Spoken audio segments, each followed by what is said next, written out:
ধর্মচর্চার উৎসব সবার বাঙালিরা এগিয়ে এলেন অবাঙালিদের শ্রেষ্ঠ উৎসব ছট পুজোর সহযোগিতায় কুলটির কুলতোড়াতে। বাংলার বাইরে বিভিন্ন ভাষাভাষী মানুষদের মধ্যে বিভেদের সৃষ্টি হলেও এখনো পর্যন্ত পশ্চিমবাংলায় সবাই মিলেমিশে থাকে, আর তাই তো মুখ্যমন্ত্রী ডাক দিয়েছিলেন ধর্মচর্চার উৎসব সবার।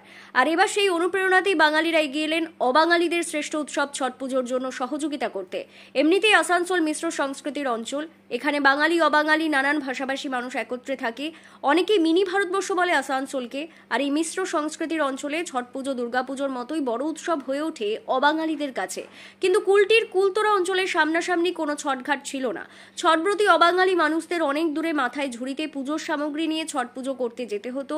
আর সে কথা ভেবেই এবার কুলটির কুলতোড়া গ্রামের বাঙালিরা এগিয়ে এলেন তাদের গ্রামের পুকুরটিকে ছট পুজোর উপযুক্ত করে দিতে। এবছরই সেই পুকুরে প্রথম ছট পুজো হবে।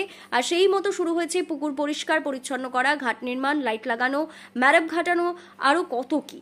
এলাকার বাঙালি ছেলেরা রাজু ব্যানার্জি, রবিন বাউরি, কানাই রুইদাস, প্রসেনজিৎ বাউরি, কৃষ্ণা বাউরি, সমীর মণ্ডল, লিল্টু বাদ্যকর, পরিকিত বাউরি জানালেন, অবাঙালি বেশ কিছু পরিবার রয়েছেন যারা অনেক দূরে ছট পুজো করতে যেতেন। তাদের অসুবিধের কথা জেনেই আমাদের বাঙালিদের পাড়ায় একটি পুকুরকে পরিষ্কার পরিচ্ছন্ন করে ছট পুজোর উপযুক্ত করা হয়েছে। সেখানে এবার থেকেই প্রথম ছট পুজো হবে।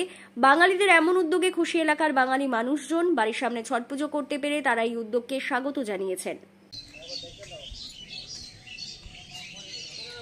এখানে এই কুলতলা যত গ্রামবাসী আছে, যত গ্রাম বেড়াচ্ছে, এখানে আমরা ছট পুজোর আয়োজন করছি। যত হিন্দি ভাষাভাষী আছে যে অন্য জায়গায় পুজো করতে চায়, ভালো করে পুজো করতে পারে না, ভিড় থাকে, তো এখানে আমরা সব কুলতলা গ্রামবাসী মিলে যে একটু ভালোভাবে পুজো করতে পারে সেটা আমরা আয়োজন করছি। এখানে কুলতলাতে কোন কোন গ্রাম রয়েছে যে আপনারা গ্রাম? এটা কুলতলা গ্রামে বাউরিপাড়া, মুচিপাড়া, ব্রাহ্মণপাড়া, তেলিপাড়া, মাহালিপাড়া, সব রকমই আছে। আপনারা সবাই মিলে উদ্যোগ নিয়েছেন। আশেপাশে কতগুলো হিন্দি ভাষাভাষী বাড়ি রয়েছে? হিন্দি ভাষা আছে, হিন্দি ভাষাভাষী বাড়ি রয়েছে। তারা অনেক দূরে যায় ছট পুজো করতে, শিব মন্দির যায়।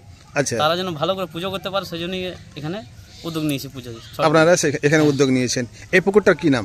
এই তালা বলি, তালা, কুলতোড়া তালা। কুলতোড়া। আপনার নামটা বলুন। লিল্টু বাদ্যকর। আজ আমরা মাননীয় মুখ্যমন্ত্রী মমতা বন্দ্যোপাধ্যায়ের প্রেরণায় মমতা বন্দ্যোপাধ্যায় একটা খুব ভালো কথা বলছেন যে ধর্ম যার যার উৎসব সবার।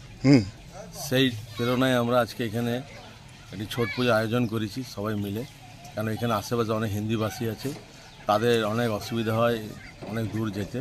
তাই আমরা সকলে মিলে মাননীয় মুখ্যমন্ত্রী মমতা ব্যানার্জির প্রেরণায় এই ছট পূজা এই বছর থেকে চালু করা হলো এখানে, এবং আগামী দিনে ছট পূজা অনেক বড় করা হবে।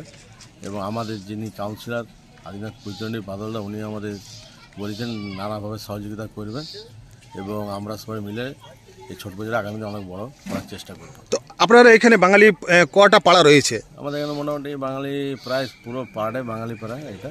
আচ্ছা, আর আশেপাশে কিছু আমাদের হিন্দিভাষীরা ঘর বানিয়েছে, তো তাদের অনেক অসুবিধা হচ্ছিল, তাদের দূরে যেতে। তারা এসে আমাদের বলে যে আমাদের অনেক অসুবিধা হচ্ছে, অনেক দূর যেতে হচ্ছে, তো যদি এখানে কোনো ছট পূজা আয়োজন করা হয় তাহলে আমাদের খুব সুবিধা হয়। তো তাদের সুবিধার্থে আমরা এখানে ছট পূজা আরম্ভ করলাম। এটা কি প্রথম বছর? প্রথম বছর। আপনার নাম আর পরিচয়টা বলুন। আমার নাম সৌরভ ব্যানার্জি, ওয়ার্ড প্রেসিডেন্ট।